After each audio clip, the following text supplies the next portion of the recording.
Hello and welcome back. This is video number 4, and we're going to talk about the ring, which is the strategy.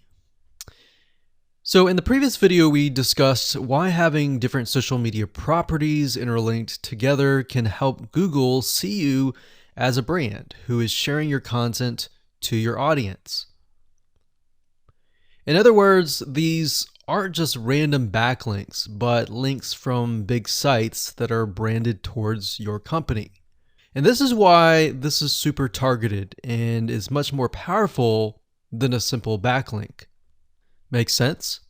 So now let's take a look at what this looks like in real life. So let's head on over to our nifty mind mapping software. I'm going to map things out so that you're going to be able to visually see how it all works.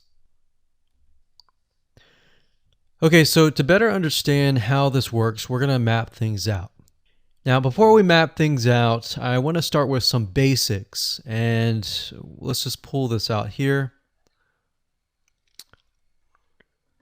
So essentially the concept here is, as you're building your brand, you're going to have many different social properties.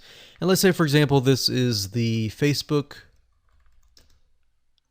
fan page. So that's your fan page. And we've got the YouTube channel over here because that is our end goal, is to have our YouTube channel get ranked higher. So essentially what we're doing is we're getting a backlink from this to here. And this could be Facebook, it could be Twitter, it could be Instagram, it could be any other social media platform. But it has to be branded towards you. It can't just be somebody else's fan page unless it is actually related. But if it's related and if it's branded as yours and it's linking to your YouTube channel, that essentially is a vote of confidence, but also it shows YouTube that you're interlinking. So that's basically the concept here. Now, if we dig a little deeper, basically what we want to set up is every time we upload a YouTube video and it gets posted, maybe it gets posted publicly, what ends up happening is we push that YouTube video and get it embedded onto the Facebook fan page, the Twitter page, the WordPress page, and all of that.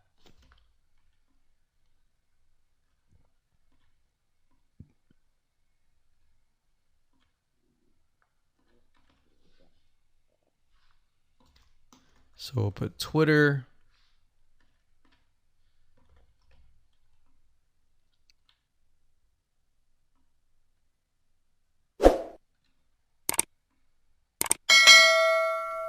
And we'll do WordPress. So as you can imagine, you've got the centerpiece here. You've got different social media platforms that are posted.